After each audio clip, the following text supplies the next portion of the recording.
Cameron had known there was a growing attraction between them. He thought he could stay close to Amani and still maintain his distance, but that was becoming more and more difficult. How could he protect her if he was distracted by her beautiful, gleaming ebony hair? He wanted to run his fingers through it and see if it felt like silk. He wanted to touch her intimately and see if the lush curves he suspected were underneath the gowns were real, or just his imagination. It wasn't like she wore anything overtly sexual. She couldn't, as Princess of Bahara. But it was the sensual way she moved that spoke to Cameron. And the way she kissed. Her lips were soft and pillowy, and he wanted to sink his teeth into her bottom lip until she moaned. He wanted to invade her with his tongue and tangle and duel with her until they drank from the same well of passion.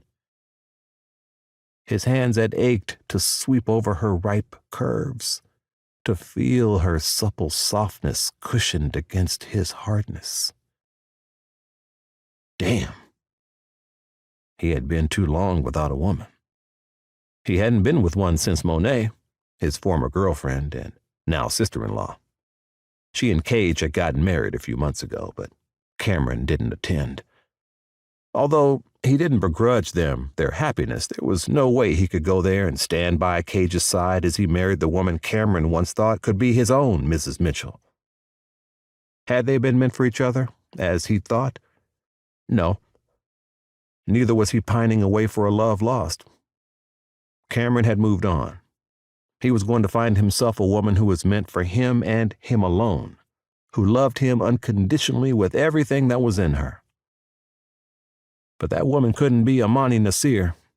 She was his best friend's sister and Princess of Bahara. He wouldn't complicate his relationship with Khalil by getting involved with Amani.